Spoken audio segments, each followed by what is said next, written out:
reyes y sacerdotes, y de Jesucristo, el testigo fiel, el primogénito de los muertos y el soberano de los reyes de la tierra, al que nos amó y nos lavó de nuestros pecados con su sangre y nos hizo reyes y sacerdotes para Dios, su Padre. A Él sea gloria e imperio por los siglos de los siglos. Amén. Apocalipsis capítulo 1, versículos 5 y 6. Jesús nos lavó de nuestros pecados, es decir, que quitó todo impedimento y luego nos hizo reyes y sacerdotes. Por lo tanto, nosotros hemos sido coronados y recibimos el título de honor de reyes y sacerdotes. No importa nada de tu vida terrenal, nada. Él te hizo rey y sacerdote para Dios el Padre. Y nos ha hecho para nuestro Dios reyes y sacerdotes y reinaremos sobre la tierra. Apocalipsis capítulo 5, versículo 10. Dios puso todo bajo el dominio de la iglesia. Dice Efesios capítulo 1, verso 22, la Nueva Versión Internacional, Dios sometió todas las cosas al dominio de Cristo y lo dio como cabeza de todo a la iglesia.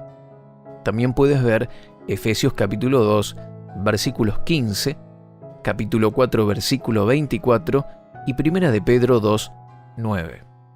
¿Por qué reyes y sacerdotes?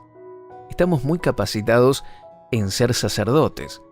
La Iglesia ha realizado esta tarea muy bien en los últimos años. Aprendimos la tarea de sacerdote, que es llevar la gente a Dios, reconciliarla, predicar el Evangelio de salvación, enseñar verdades elementales de Dios. Sabemos alabar, sabemos orar, todo eso ya lo debes conocer. Pero Dios está levantando en estos tiempos una nueva revelación de rey y no tan solamente de sacerdote. El sacerdote, en el Antiguo Testamento, era quien quitaba la barrera entre los hombres y Dios. Pero los sacerdotes no tenían el permiso para trabajar, debían depender de los reyes conquistadores. Los sacerdotes no salían a la guerra, no traían botines, riquezas, conquistas, no tomaban ciudades, no llevaban adelante grandes proyectos. Los sacerdotes estaban en el templo trabajando y recibían los diezmos del pueblo. La palabra sacerdote en hebreo significa alguien que elimina la distancia y te acerca a Dios, el que acerca el hombre a Dios y Dios al hombre. La diferencia es que la actividad de rey es de conquista. Sale a conquistar sus necesidades, toma posesión de territorios, trae riquezas, levanta empresas, tiene victorias en todos sus ámbitos, conquista sus sueños, toma dominio, ejerce autoridad sobre lo espiritual y terrenal para ponerle la bandera del reino de Dios. El ministerio sacerdotal necesita de la actividad de rey y viceversa. Este es un punto clave, que ya debes cambiar tu mentalidad de hacer solo cosas de sacerdote y comenzar a ejercer la autoridad que te fue dada como rey.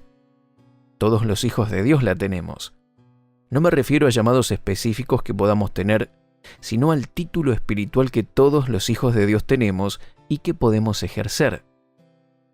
Hay ciertas cosas que requieren el servicio de un sacerdote, como quitar culpas, ministrar, sanar, consolar, enseñar, etc.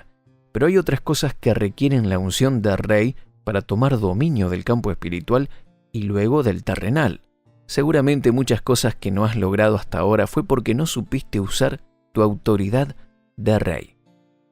Repite en voz alta: soy un rey de Dios y voy a ejercer la autoridad que tengo como rey. Métete esto en la cabeza, repítelo, medítalo. La Biblia dice que fuiste hecho por Jesús rey y sacerdote.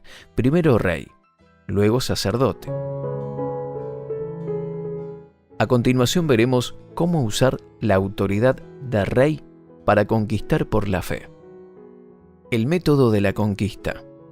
Cuando Israel batalló contra Amalek en Refidín, puedes leer Éxodo capítulo 17 de los versículos 8 al 16, Moisés estaba en la cumbre del collado con las manos levantadas y Josué peleaba en el valle contra Amalek.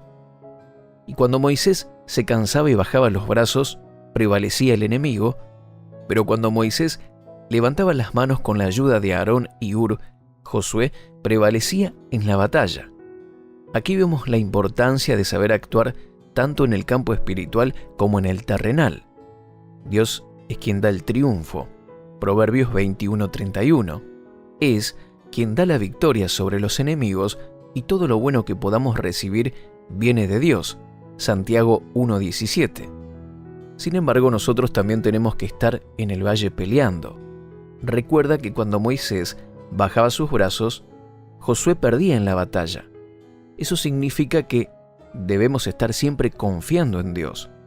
Pero Josué igualmente tenía que pelear la batalla en el campo, usar estrategias, habilidades y esfuerzo. Josué era discípulo de Moisés y estaba bajo su cobertura espiritual. Incluso Moisés recibió ayuda también. Eso significa que es inevitable estar en equipo, bajo la cobertura de nuestra iglesia, recibiendo ánimo y fuerza los unos de los otros. Dios no usa personas independientes, sino personas que se unan en amor a Él y a la iglesia fielmente. Siempre debes estar bajo una influencia espiritual de avivamiento y en contacto con otros hermanos de fe. Pero Moisés tampoco podría haber ganado la batalla sin Josué peleando solo con las manos levantadas. La parte espiritual es tan necesaria como la parte de acción. Aquí radica el error de muchos que se inclinan por una sola opción, pero las dos deben actuar juntamente, sí o sí van juntas. Todo tiene un efecto en las dos dimensiones. Algunos se quedan orando esperando que Dios haga todas las cosas. Ellos no hacen más que esperar y confiar, pero no entendieron que tienen que tomar dominio como reyes del reino espiritual y luego ir a la batalla a pelear. Esto es, prepararse, perfeccionarse, esforzarse, tener ideas, visión, planificar, ser estrategas, avanzar, dar un paso de fe, emprender, es acción. En un momento hay que accionar en fe. La fe sin obras es muerta. La parte espiritual y terrenal deben estar en armonía para tener victoria. Ahora bien, ¿cómo se ejerce la autoridad de rey? ¿Qué cosas específicamente hay que hacer? Antes, se te debe revelar en lo más profundo de tu espíritu la verdad sobre quién eres. Tú eres un rey de Dios. Comienza a partir de ahora a orar como rey, a sentirte como tal. No dejes que nada te robe esta verdad. El rey da órdenes, decreta, legisla, domina, manda que las cosas pasen y el poder del reino de Dios opera a nuestro favor. A sus ángeles Dios los envía para estar a nuestro favor. Es tiempo de que cambies tu mentalidad de siervo y seas hijo, de que recibas la revelación de que no solo eres un sacerdote para Dios, también eres un rey con poder delegado. La revelación y la fe de esta verdad te enseñarán que en lo espiritual tienes una corona y un título de honor, estando sentado en los lugares celestiales juntamente con Cristo, y esta fe te llevará a ser la persona que Dios quiere que seas. Efesios capítulo 2, verso 6 dice: y juntamente con Él nos resucitó, y asimismo nos hizo sentar en los lugares celestiales con Cristo Jesús. Estar sentado en los lugares celestiales indica nuestra identidad espiritual y eterna. Los reyes están sentados en tronos, no son los soldados, ni los camareros, ni los bufones, ni los coperos. Son los que están sentados dando órdenes de autoridad. Dios creó la tierra para que el ser humano sea quien la domine, porque Dios gobierna en el cielo, pero en la tierra Él gobierna por medio de nosotros. Nos delegó esa autoridad. Para gobernar se necesita andar en fe. La fe desata todo lo que hay en el cielo. Dice el Salmo 115, verso 16, los cielos pertenecen al Señor, pero Él ha dado la tierra a toda la humanidad. Otra versión dice, los cielos son los cielos del Señor, pero la tierra la ha dado a los hijos de los hombres. La revelación trae fe. La fe, mi querido amigo, no es una emoción ni un entusiasmo, es una realidad eterna. Cuando recibimos fe, simplemente andamos en fe y vivimos por fe. Las emociones van detrás de nuestra convicción. La fe es seguridad, es tranquilidad y certeza. No es algo variable. La fe es una semilla perfecta, solo que a veces es estorbada por pensamientos arraigados de la vieja naturaleza. Pero cuando somos regados con el agua de la revelación, se van limpiando todas nuestras impurezas y la fe prevalece. Llega a ser algo normal, es una convicción lógica como hijos de Dios. Cuando recibes revelación en algún tema, automáticamente eres libre, sano, prosperado, lleno y bendecido, porque la revelación es luz y la luz disipa toda oscuridad. La revelación también es agua de vida que trae gozo, felicidad y da vida a todas las cosas.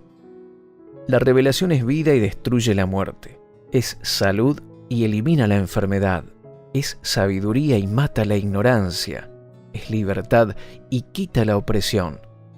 Porque el reino de los cielos no consiste en cosas humanas, sino que consiste en el poder glorioso del Espíritu Santo. La unción no es algo que yo recibo y solo siento cosas, sino que la unción se manifiesta como un medio para beneficio del mundo. La unción que está en nosotros nos trae la respuesta y nos abre el camino a cosas nuevas. La unción es la que nos enseña el camino que hemos de seguir. No es un fin, es un medio. No es solamente una experiencia linda, sino que además son palabras de vida y poder que lo transforman todo. Pero vosotros tenéis la unción del Santo y conocéis todas las cosas. Primera de Juan capítulo 2, verso 20 y Primera de Juan 2, 27. Cuando recibimos las revelaciones que necesitamos, recibimos la respuesta completa. Unciones para recibir revelación. Ejerciendo autoridad. ¿Cómo usar la autoridad? Una de las cosas más llamativas en el trayecto de las conquistas del pueblo de Dios, tanto en el desierto como en la tierra prometida, era la reacción del enemigo. Siempre el enemigo temía al pueblo de Dios. Los enemigos temían siempre desde la primera conquista de la tierra prometida que fue Jericó, donde hubo gran temor hacia el pueblo de Dios. Dice Josué capítulo 2, verso 9, «Yo sé que el Señor les ha dado esta tierra y por eso estamos aterrorizados. Todos los habitantes del país están muertos de miedo ante ustedes. Por lo tanto, a través de esto podemos deducir fácilmente que nuestros enemigos espirituales temen de nosotros. Temen que tomemos el territorio que Dios ya nos entregó, porque saben que si Dios nos entregó la tierra y las bendiciones de antemano y nosotros avanzamos en ellas, no podrán hacer nada más que soltarla. Lo mismo pasó con Gabaón. Ellos sabían que Dios les había entregado la tierra a los israelitas y cuando supieron que venían sobre ellos, hicieron una astuta alianza para hacerse sus servidores porque sabían que iban a perder. Esto está en Josué capítulo 9 y capítulo 10. A veces los enemigos tienen más fe que nosotros. Ellos saben de antemano que perderán y nosotros estamos ahí teniendo más miedo que ellos, porque estamos creyendo una burda mentira. Los enemigos astutamente tratan de intimidarnos, disfrazándose de más poderosos. El pueblo de Dios se enfrentó muchas veces a gigantes y naciones poderosas. Pero ¿qué son esas naciones al lado del Dios creador del universo? ¿Qué son esos gigantes al lado de Dios? No son nada, son pan comido. Hermano, el enemigo teme tu avance, teme que luches para crecer y conquistar tus metas porque sabe que lo lograrás si lo haces con fe. Aprendamos una vez más de Josué. Así que no se rebelen contra el Señor ni tengan miedo de la gente que habita en esta tierra. Ya son pan comido. No tienen quien los proteja, porque el Señor está de nuestra parte, así que no les tengan miedo. Números capítulo 14, versículo 9. Y tal vez muchas cosas te parecen imposibles ahora, te parecen como muy difíciles, pero hermano, eso no es así. Esas cosas no son difíciles, solo parecen. Una vez que te atrevas a caminar en fe sobre tus sueños, Todo lo que emprendas será prosperado. Todo. Recuerda siempre que esa es la promesa. Todo. Por ejemplo, Jericó, a pesar de su gran muro de protección, aún así temían al pueblo de Dios. ¿Y sabes por qué? Porque ellos ya conocían lo que había pasado en el desierto. Sabían que Dios les había entregado muchas victorias. Sabían de los milagros portentosos de Dios, sabían las señales y prodigios en el desierto y de cómo los había librado Dios del faraón. Entonces, si Dios los había librado del faraón en Egipto, que era la potencia más grande, ¿cómo las otras naciones no le habrían de temer a los hijos de Dios? Lo mismo pasa hoy. El mundo está bajo el dominio del príncipe de la potestad del aire, y mucha de nuestra herencia está en manos de inconversos. El diablo tiene mucho terreno bajo su dominio, pero ese terreno pertenece a los hijos de Dios. Por lo tanto, vamos a avanzar para quitarle al enemigo lo que no le pertenece. Necesitas revelación del plan y del gran poder de Dios para avanzar, porque si temes al enemigo, nunca podrás. En el Nuevo Testamento vemos la sangre de Cristo y la resurrección que nos regeneraron para ser nación santa, real sacerdocio, pueblo adquirido por Dios. Primera de Pedro capítulo 2, verso 9. Y tenemos un linaje real, y ese linaje tiene autoridad. El Señor nos libró de lo más pesado y el peor de los enemigos, que es la muerte eterna, el castigo del pecado, y no solo eso, sino que puso al diablo bajo nuestros pies. Entonces, ¿cómo no podremos conquistar nuestra tierra prometida en este tiempo? Romanos 8:32 dice: el que no escatimó ni a su propio Hijo, sino que lo entregó por todos nosotros, ¿cómo no habrá de darnos generosamente, junto con Él, todas las cosas? La conquista más fascinante. Quiero contarte en esta parte una de las historias de conquista más apasionantes que jamás hayas leído. Los gabaonitas se habían hecho siervos del pueblo de Israel porque sabían la promesa de Dios, y una vez más los enemigos tuvieron temor del pueblo de Dios y para no ser destruidos decidieron hacerse servidores de Israel. Josué capítulo 9 y capítulo 10. Lo irónico es que hasta los enemigos terminan colaborando con los hijos de Dios, porque nacimos para ser favorecidos. Cuando se enteró de esto Adonisedec, el rey de Jerusalén, tuvo gran temor de esta alianza. Josué capítulo 10, versículos 1 y 2. Por lo que Adonisedec pidió ayuda a los reyes de Hebrón, Jarmut, Laquis y Eglón para luchar contra Josué y Gabaón. 5 reyes se unen para luchar contra Israel, y en esta ocasión Josué experimentó cierto temor. Entonces estas naciones atacan a Gabaón, aliado de Israel, y los gabaonitas se asustan y piden ayuda a Josué y a su ejército. Josué capítulo 10, verso 6. Ahora viene lo más importante, y es que Josué marcha con la firmeza que lo caracteriza contra el enemigo. Josué capítulo 10, versos 7 al 9 dice: y subió Josué de Gilgal, él y todo el pueblo de guerra con él, y todos los hombres valientes. Y Jehová dijo a Josué: no tengas temor de ellos, porque yo los he entregado en tu mano, y ninguno de ellos prevalecerá delante de ti. Y Josué vino a ellos de repente, habiendo subido toda la noche desde Gilgal. Josué solo avanzó con valentía, sabiendo que Dios lo acompañaba. Para ganar la batalla hay que pelear, y eso requiere valentía, osadía, fe y esfuerzo. Luego que Josué da este paso para ir a pelear, Dios le da su respaldo y le dice: no tengas temor de ellos, porque yo los he entregado en tu mano, y ninguno de ellos prevalecerá delante de ti. Esto es lo mismo que Dios te dice hoy.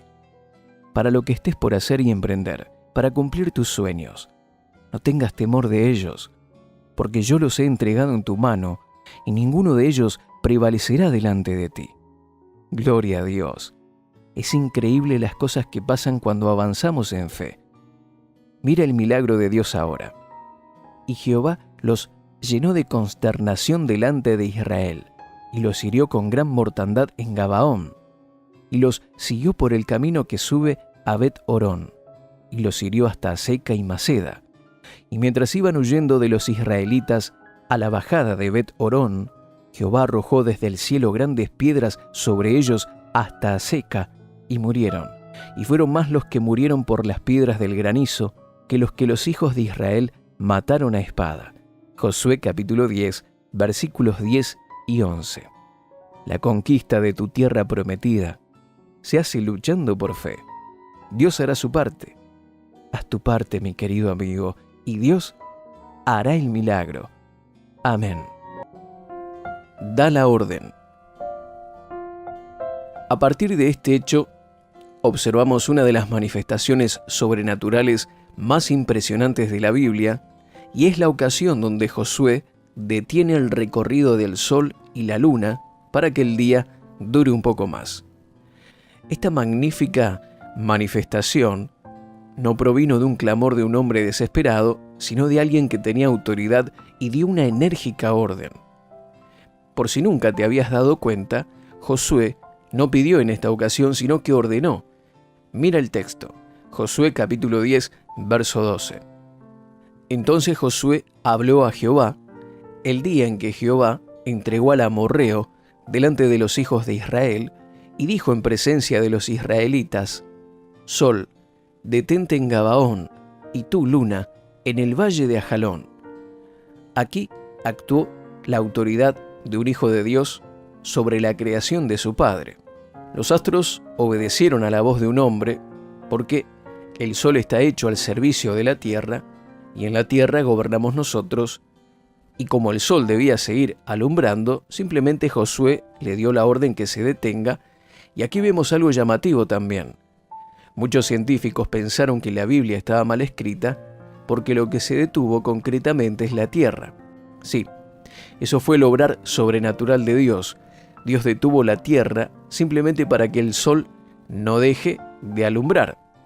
Josué no era astronauta ni astrónomo, necesitaba que el sol siga alumbrando nada más, por eso dijo: Sol, detente, y eso es lo que sucedió más allá de la comprensión astronómica de Josué.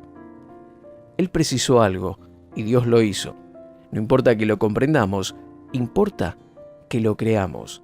Significa que hay muchas cosas que nosotros no entendemos cómo van a suceder, pero simplemente tenemos que dar órdenes, hablarles a las cosas, porque todo está sujeto a nosotros, porque tenemos la autoridad de Cristo delegada, siempre y cuando la usemos bajo la voluntad de Dios para bendecir y ayudar. En la oración hay que incluir dar órdenes. Cuando sabes que eres rey, dar órdenes se vuelve algo normal. Cuando Jesús oraba, daba órdenes. Cuando sabes que eres rey, dar órdenes se vuelve algo normal. Cuando Jesús oraba, daba órdenes. Cuando le habló a la tormenta, le dijo al mar: calla, enmudece. Y le decía a los demonios: cállate y sal de él, sé sano, sé libre, sé limpio. Son todas órdenes. Cuando resucitó a Lázaro, simplemente dijo: Lázaro, ven fuera. Esto está en Juan capítulo 11, versículo 43.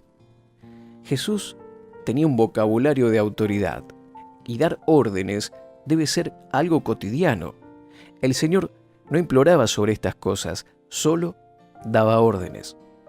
Le podemos hablar a las cosas para que vengan, o a las situaciones para que cambien, ordenarle al enemigo que retroceda, que suelte. Nosotros damos órdenes en el nombre de Jesús, porque somos reyes. Dar órdenes es algo que nos debe salir continuamente en el vocabulario. Quiero tal cosa, voy a lograr tal otra, llegaré a tal meta. Es la declaración. Cuando recibes la revelación de declarar, comienzas a realizarlo espontáneamente. El Señor dijo esto: cualquiera que dijere a este monte, quítate y échate en el mar, y no dudar en su corazón, sino creyere que será hecho lo que dice, lo que diga, le será hecho. Marcos 11:23. Seguramente has estado clamando, pidiendo y rogando a Dios por muchas cosas, pero llegó el tiempo de dar la orden. Que tu vocabulario sea conforme a tu fe. Lo que digas te será hecho. En el mundo espiritual vas a comenzar a ejercer la autoridad de esa corona y título que tienes. Todo comenzará a colaborar para que las cosas sucedan a tu favor. Todo el mundo físico y espiritual se doblegará ante tu orden. Los demonios huirán, los ángeles vendrán en tu ayuda, el Espíritu Santo abrirá puertas y preparará el camino para que sucedan las cosas cuando des la orden. Si no das órdenes, eres como un rey mudo, sentado en su trono con una corona y un cetro de autoridad que no ejercen su función. A partir de hoy, no importa lo que sientas, porque lo que sientas será tu orden. Siempre habla lo que quieres. Di que se cumplirá tu deseo, que sanarás, que prosperarás, que te multiplicarás. Incluso debes ser muy específico también. Cuando entras en esta unción, el Señor te guiará con mayor libertad. Puedes ordenarle al trabajo que venga, a la abundancia, a que se forme tu futura familia en el nombre de Jesús. Con seguridad, declara todo lo que desea tu corazón, porque tú tienes la palabra de Rey y todo comenzará a suceder. Marcos 11:23 enseña que lo que diga le será hecho. Dios abrió el mar Rojo, pero necesitó que Moisés le obedezca y ejecute la orden para completar el milagro. Dios derramó la lluvia en tiempo de sequía, pero necesitó que Elías orara para que sucediera el milagro.